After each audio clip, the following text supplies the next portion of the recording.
O ministro da Saúde, o atual ministro da Saúde, Marcelo Queiroga, abriu o terceiro dia de depoimentos à CPI da Covid-19. Entre os principais pontos, ele declarou não ter sido orientado em qualquer momento sobre o uso da hidroxicloroquina pelo presidente da República, Jair Bolsonaro.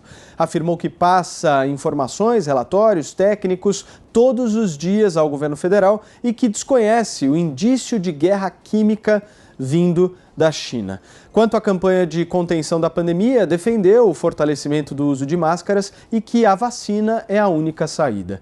Em um dos trechos do depoimento, o ministro da Saúde, Marcelo Queiroga, fez questão de frisar sobre a atenção que o governo federal dá ao setor de pesquisas. Vamos ouvir.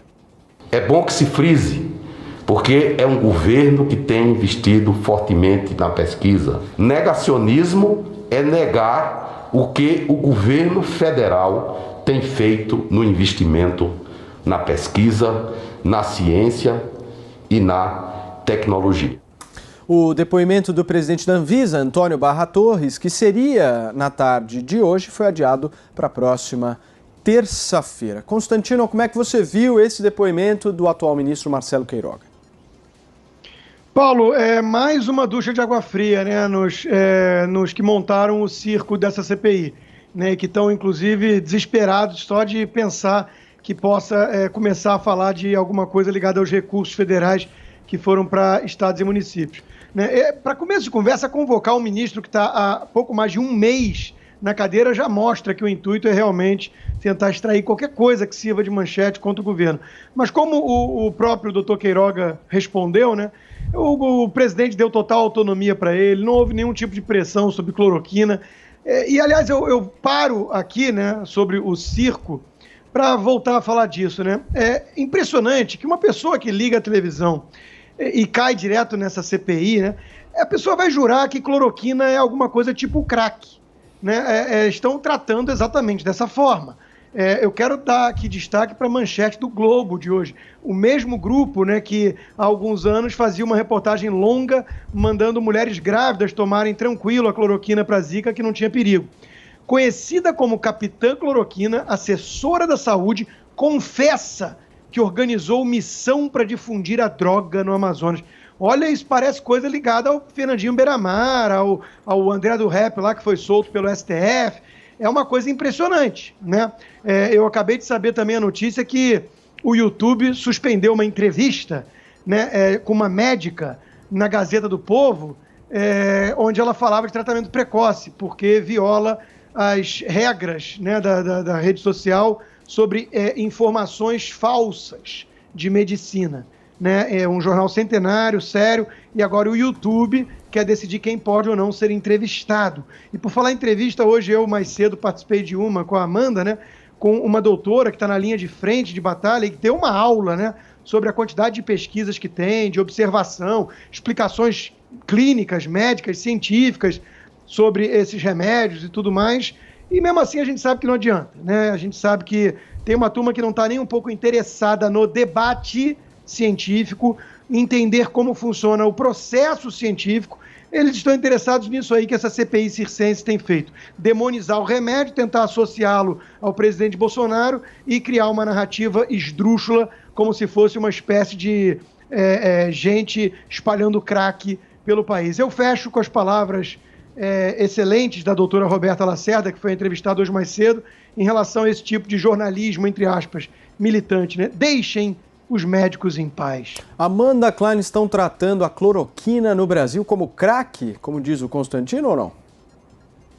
Nesse exemplo que o Constantino usou especificamente, ela deve ter tido um efeito muito ruim, muito letal mesmo, né? A gente tem que lembrar que se trata da crise no Amazonas. Ele fez referência à doutora Mara Pinheiro, que contratou lá, ou na verdade, teve um grupo de voluntários, médicos voluntários, recrutou, melhor dizendo, um grupo de médicos voluntários que foram a Manaus para passar em várias UBSs e UPAs com o kit Covid, ensinando aos médicos, incentivando aos médicos que usassem nos pacientes no momento em que faltava oxigênio. Então, as pessoas estavam morrendo asfixiadas, sufocadas, e o Ministério da Saúde levou comprimidos de cloroquina. Então, acho sim que foi minimamente, pelo menos, no mínimo, criminosa essa atitude, essa ação. Mas voltando para o depoimento do Queiroga, né, para quem está há muito pouco tempo no cargo, apenas 45 dias, ele já aprendeu a lição fundamental básica, que é não contrariar o chefe de jeito nenhum. Ele foi evasivo, saiu pela tangente em vários momentos, ele não respondeu em nenhum momento, ele foi, acho que, inquirido, perguntado por basicamente todos os senadores se ele era contra ou a favor da cloroquina. E a gente precisa lembrar que o doutor Marcelo Queiroga é um médico cardiologista e ele foi incapaz de responder essa pergunta. Sempre que confrontado, ele dizia que aquilo cabia à Conitec, que é um comitê técnico, né, a Comissão Nacional de Incorporação de Tecnologia do SUS, que está elaborando, desenvolvendo, 1 ano e 2 meses depois, inacreditavelmente só agora, um protocolo de combate à Covid, um protocolo hospitalar mesmo de tratamento, né, de procedimentos da Covid. E só para lembrar, quem está liderando essa equipe, esse comitê de médicos, é justamente o Dr. Carlos Carvalho, que é um dos diretores do INCOR e também professor da Faculdade de Medicina da USP, já se pronunciou mais de uma vez contra o tratamento precoce. Então, talvez Marcelo Queiroga passe aí por outras saias justas. Mas, enfim, até virou cômico, né, uma brincadeira, uma piada entre os senadores, que sempre que ele era confrontado por qualquer coisa que pudesse contrariar o chefe, o presidente Jair Bolsonaro, ele saía com essa: não faço juízo de valor. Então, ele foi perguntado sobre o decreto que o Bolsonaro ameaçou editar ontem, interferindo na autonomia de estados e municípios. Não faço juízo de valor. Foi perguntado sobre as declarações do presidente em relação à China, se isso poderia atrasar ou atrapalhar a importação do IFA, né, do insumo para a produção das vacinas. De novo, não faço juízo de valor. Em outro momento, ele se enrolou, se atrapalhou ali com as doses de vacina que o Brasil já tinha comprado, já tinha contratado. Ele falou em 560 milhões de doses, depois foi corrigido por um dos seus assessores, que disse que, na verdade, eram 430 milhões de doses. Lembrando que o Ministério da Saúde respondeu a um requerimento do deputado Gustavo Fruit essa semana, dizendo que, na verdade, foram contratados pouco mais de 281 milhões de doses da vacina até agora, né, efetivamente compradas com um contrato assinado. Um dos pontos altos foi o questionamento por parte do senador Otto Alencar, do PSD da Bahia, que é médico. Ele perguntou de novo se o Marcelo Queiroga era a favor da cloroquina, se aquilo poderia provocar efeitos adversos, né, já que ele era cardiologista, e o Marcelo Queiroga saiu pela tangente de novo, mas admitiu que podia podia surtir efeitos adversos, principalmente em quem é cardiopata, quem tem doença do coração. Muitos brasileiros sequer sabem que eles têm doença do coração. A gente tem um presidente que faz propaganda da cloroquina à torta e à direita, recomendando para todo mundo, né? E o Queiroga foi lembrado também que a Sociedade Brasileira de Cardiologia, que ele presidia até assumir o ministério, também já se colocou publicamente, oficialmente, contra o tratamento precoce. Enfim, foi um depoimento, aí depois conversando com os senadores que fizeram um balanço, muitos consideraram um depoimento fraco, em que o ministro foi omisso e mentiu e omitiu muitas vezes, mas estão confiantes em depoimentos, principalmente do segundo escalão, que devem vir a seguir para começar a montar essas peças. Já estão montando as peças do quebra-cabeça para recontar a história do combate à pandemia no Brasil. Serrão, e aí, o que você achou? O ministro da Saúde, Marcelo Queiroga, ficou entre o juramento de Hipócrates e o pré-julgamento de alguns senadores hipócritas nessa CPI do Covidão. Ele, claramente, não podia fazer diferente do que ele fez. Ele tentou responder, ficou em cima do muro em algumas situações e evitou o tempo todo a provocação de senadores que queriam claramente gerar um desgaste entre ele e o presidente Jair Bolsonaro. Isso aí ficou muito evidente, muito descarado. O ministro também foi muito hábil em tentar fugir da tese que está claramente armada por Renan Calheiros, vamos repetir isso bastante. Renan Calheiros e a oposição petista já armaram uma tese de que vão enquadrar Jair Bolsonaro, alegando que ele defendeu a tal da imunidade de rebanho, quando, na verdade, o presidente nunca foi claro sobre o posicionamento em relação a esse argumento. Mas é esse o argumento que eles querem utilizar para justificar que o presidente tenha sido omisso, quando não foi. Ninguém foi omisso. O presidente pode ter errado, o presidente pode ter sido talvez até um mau gestor, na opinião de alguns, dessa condução da crise do Covidão, mas jamais se omitiu. Então, o objeto inicial da CPI, que é tratar da ação e omissão do governo, já fica prejudicadíssimo. Não dá para enquadrar essa tese que a oposição previamente já está tentando armar. Está muito claro, muito evidente que já tem um relatório dessa CPI prontíssimo. E eles agora estão fazendo o quê? Estão apenas tentando, com perguntinhas pega bobo, tentar arrumar argumentos que sustentem uma tese. Isso aí é um estelionato jurídico, um estelionato político lamentável. A CPI deveria nem ter existido, mas já que ela existe, ela poderia estar fazendo um trabalho muito mais sério. E o que a gente está vendo é o contrário. É leviandade pura por parte da maioria dos senadores oposicionistas. Eles não estão preocupados em resolver soluções para a crise sanitária no Brasil. Eles querem apenas desgastar Jair Bolsonaro ao máximo, já sabendo previamente que Bolsonaro não vai cair. Bolsonaro não tem chance de sofrer impeachment, a não ser que ele faça uma besteira inimaginável e gigantesca. Ele tem base parlamentar garantida na Câmara dos Deputados para impedir qualquer processo de impeachment. Então, o que nós vamos ver agora é só desgaste, é só guerra de narrativa. Isso não é bom para o Brasil, que tem mais de 415 mil mortos. É um desrespeito, inclusive, da classe política com as pessoas e familiares que sofreram com perdas de amigos e familiares com a Covid. Constantino pedindo a palavra. É só porque, assim, as pessoas estão vendo, né? O público está vendo e só quem não é sério que está levando a sério esse circo. Então eu concordo com a análise do Serrão, mas eu diria que o público está vendo e está anotando direitinho quem é que está jogando contra o país para tentar derrubar o presidente e quem está preocupado de fato com aspectos da nação, do povo e tudo mais. Como disse, e tem um lado bom nessa CPI, pelo menos, né, circense, que é como diz o Zé Maria, né? Hoje eu participei do jornal mais cedo com ele e ele lembrou disso, né? É uma CPI que não fala de corrupção até aqui, porque não entrou ainda o aspecto dos estados e municípios. Né? Então é uma novidade, né? Nós estamos uma CPI que até agora está discutindo divergências legítimas administrativas. Né? O presidente escutava, tinha um comitê paralelo, ele escutava outros médicos. Então o ministro da Saúde não é o Deus, não é o homem que incorpora a ciência. Então ele quer outras opiniões. Né? Então a discussão é essa. A cloroquina que virou veneno agora, né? Bom, eu estou aqui com uma notícia, né? Eu era o único infectologista e sugeri que ampliasse o uso da cloroquina para todos os pacientes internados. Né? Eu que sugeri para o ministro Luiz Henrique Mandetta. Quem é esse? Davi Wip, em abril de 2020, do governo de São Paulo, do Dória. Né? E sobre o não fazer juízo de valor, que chocou alguns, né? É engraçado que na hora que querem que apontem um ministro, querem um quadro técnico. O doutor Queiroga é exatamente isso. E as respostas que diz que não vai fazer juízo de valor são respostas técnicas. Porque a turma ali quer politizar e quer fofoca. E ele está dizendo o seguinte: não vou fazer juízo de valor sobre isso. A Amanda deveria, inclusive, saber da importância desse tipo de resposta. Ela recebeu uma dessas hoje. O doutor Pedro Paulo foi perguntado por ela sobre a opinião em relação à declaração do presidente sobre a China, né, tentando politizar, criar algum desgaste. E ele respondeu exatamente isso. Eu estou aqui como o doutor Paulo. Né, então, isso não vem ao caso eu responder. Mas a gente sabe que certos jornalistas e políticos nessa CPI querem só mesmo a intriga e a fofoca e nada de tecnicidade. Amanda.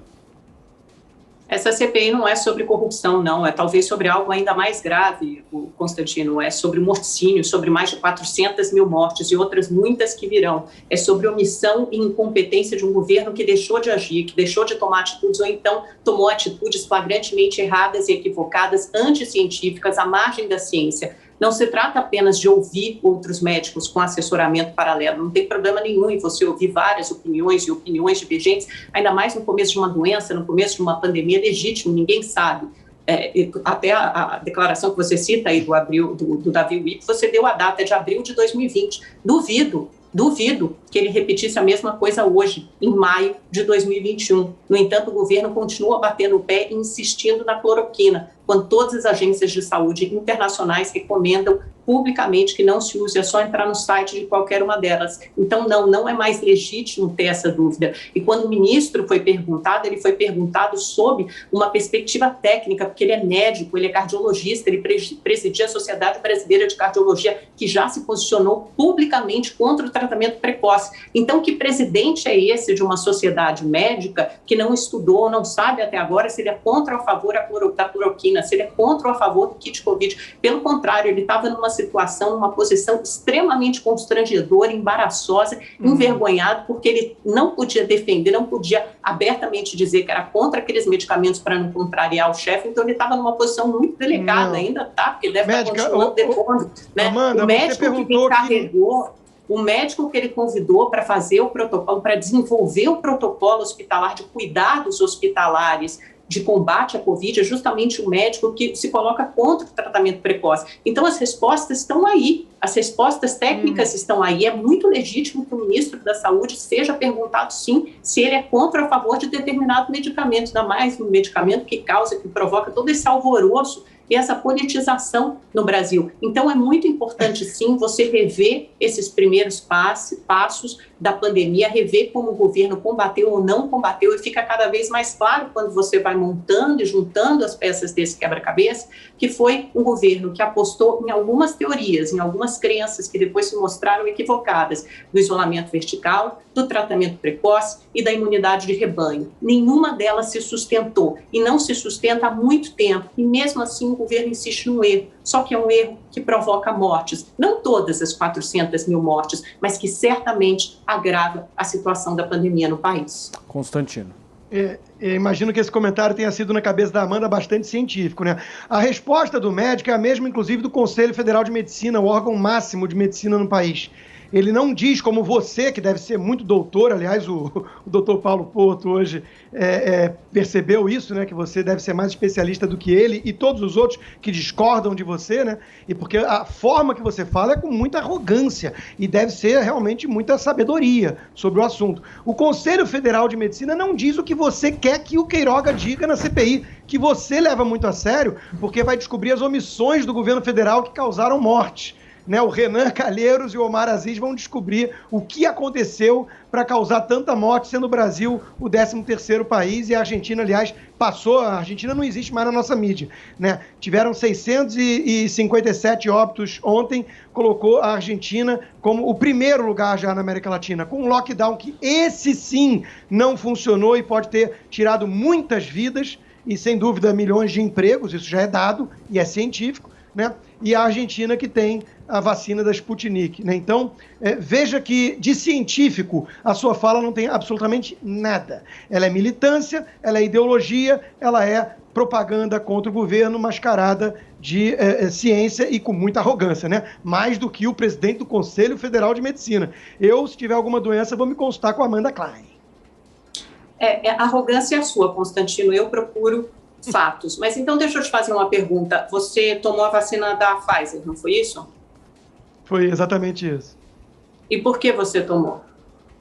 Como assim? Quando foi que eu demonizei vacina? Você pode apontar? Não. Eu estou perguntando por quê. Você tomou porque ela foi aprovada, certo? Ela foi aprovada pela Agência de Vigilância Sanitária dos Estados Unidos, FDA. Não é por isso que ela está administrada? Não foi por isso? Não foi ela por está isso. sendo administrada para milhões de pessoas nos Estados Unidos porque ela foi aprovada pela FDA. Não é isso? Você perguntou por que eu tomei. Você quer ouvir minha resposta, que é subjetiva ou não? Que, aliás, perdi o appointment. Quero. Sim, te fiz uma pergunta. Então, é porque a Pfizer. A resposta é porque a Pfizer. É uma confiança no selo de qualidade da Pfizer. Entendi. E mesmo assim, mesmo sendo Pfizer tendo esse selo de confiança, ela passou por um processo rigoroso de aprovação da FDA. Pois é, essa FDA que você ou outros doutores julgam anticientífica, ela recomenda o não uso da ivermectina. Está aqui, olha, a FDA não aprovou a ivermectina para tratar ou prevenir a Covid-19. Ivermectina é aprovada, está no site da FDA, pode entrar. Ivermectina é aprovada em doses muito específicas para vermes, piolhos e rosácea. Ivermectina não é um antiviral. Tomar grandes doses dessa droga pode causar graves malefícios. Essa é a maior agência de vigilância sanitária do mundo, tá? A americana FDA. Lê uma bula de uma... que é ligada ao Departamento de Saúde americano, também tem a mesma coisa. O painel de tratamento de Covid-19 recomenda contra o uso de cloroquina ou hidroxicloroquina com ou sem azitromicina para tratamento de Covid em pacientes hospitalizados e também em pacientes não hospitalizados. E o painel recomenda contra o uso de alta dose de cloroquina. OMS, Organização Mundial da Saúde, mesma coisa. Nós recomendamos que não se use ivermectina. Você ouviu já todas as respostas. Você já ouviu todas as respostas. Não, é porque você está me acusando. Você já ouviu todas as respostas de especialistas. Não de mim, de especialistas. Você já ouviu. Até porque eu ouvi junto. Então, assim, o que eu posso fazer? Né? Vamos mudar a pauta, porque é perda de tempo, Amanda. Não, é perda Rodrigo, de tempo. Você está na militância. Absolutamente eu estou preocupado com a vida das pessoas. Mostrar. Eu estou tentando ser muito humilde, te mostrar que eu não sou arrogante, então eu estou usando todos os órgãos de referência, as principais agências sanitárias do mundo, para te mostrar. Você já ouviu as respostas para isso? Você já ouviu as respostas? Amanda, o estudo feito em Manaus foi assassino. A revista Lancet usou um ator pornô para coletar dados falsos. A revista Lancet.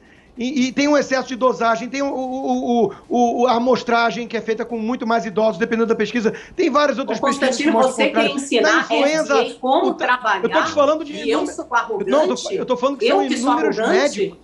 Eu estou falando de médicos, milhares de médicos no mundo, não é no Brasil, não. Não é no Brasil. E eu estou falando da agência sanitária com corpo médico-científico mais especializado e competente do mundo. Se isso não pode ser referência, ser cauteloso e não usa... Precisa ser cauteloso, como na época do Tamiflu e da influenza, demorou a ciência a comprovar. E digo mais, mesmo essas entidades, esses organismos, não são arrogantes ou militantes ao ponto de uma Amanda Klein que vira e fala, são cientificamente comprovados como ineficazes. Não. Nenhum faz isso. Sabe por quê? Porque isso é mentira. Isso é fake news. Não é mentira, eu digo na tua cara. Você está mentindo porque você não entende o processo científico. Uma coisa é dizer, não tem comprovação científica da eficácia. Outra coisa é o que você está fazendo, e influenciou até pauta, né? É dizer o seguinte, que é comprovadamente ineficaz. Isso é mentira. Você tem que ler no mínimo Popper, em vez de ficar no telefone pedindo ajuda aos universitários. Leia pelo menos Popper, para entender o processo científico. Não é pedir ajuda aos universitários, não. É conversar com médicos, os maiores infectologistas do país. Você conversou com dois hoje. Você conversou com dois ligados aos maiores institutos. Fiocruz, Butantan, gente que está na linha de frente, intensivistas de grandes hospitais. Por que os hospitais particulares, os maiores do Brasil, não adotam esse protocolo? Então, uma pergunta tem usando sim. Amanda e Rodrigo, por favor, para a gente concluir. Não. Suficiente por hoje. Deixa eu ouvir o nosso Serrão. No Brasil nós entramos na perigosa dialética do hospício. Quando vai se debater essa questão da Covid, a imprensa tem sido totalmente sem neutralidade alguma. Quando houve um médico favorável ao Bolsonaro, eles dizem que vale a tal da cloroquina de Jesus. Quando você ouve um que é contra a imprensa, a mídia amestrada, ouve a maioria que é contra, a cloroquina não funciona, a cloroquina é ineficaz. Gente, o debate não é esse. Até o termo tratamento preventivo o conceito foi totalmente subvertido pela nossa imprensa e tem sido usado politicamente de maneira errada. Toda a questão da saúde se resolve muito com tratamento preventivo. Só que o que estão chamando aqui de tratamento preventivo é um resumo. É tratar com cloroquina, hidroxicloroquina ou não. Gente, o debate não é esse é o debate falso. Você tem condição de combater. A Covid é altamente complexa. Cada um que pegou essa porcaria dessa doença teve uma reação. Cada um que tem uma comorbidade específica reagiu de um jeito. Então, os tratamentos são muito diferentes. Por isso que é bom a gente esperar agora sentar a poeira e o Ministério da Saúde apresentar realmente um protocolo que seja confiável para a vida real e não para o debate político estéril que não ajuda a salvar vidas. Estamos errando, nós da imprensa, quando permitimos essa dialética do hospício, estamos falhando com o nosso telespectador e a nossa audiência. Constantino, você quer falar? Não, eu estou só com uma receita aqui, prescrição médica da Redditor com ivermectina. É um exemplo, entre vários outros que usam. Mas talvez a Amanda Klein devesse ser contratada para gerir o hospital. Quer fechar, Amanda? Não, talvez a gente devesse olhar para uma dessas instituições de referência, né, Constantino, para saber se alguma sociedade médica séria no mundo inteiro, algum hospital sério no mundo inteiro use isso. Porque nos Estados Unidos eu sei que não é debate, não está politizado esse ponto, não está politizado nesse nível. Nem o Donald Trump manteve a defesa da cloroquina, fez lá no comecinho da gestão e depois abandonou. Fechando, Serrão. Eu gostaria de chamar a atenção para 2 pontos que contribuíram para muitas mortes no Brasil, por Covid ou não. Uma delas, infecção hospitalar. Precisamos estabelecer um debate sobre isso. E a outra, um debate que é oculto, um tema tabu que ninguém quer tratar. erros médicos. Há estatísticas de que os erros médicos são causas de muitas mortes no Brasil. A gente tem que discutir esse tema com mais seriedade.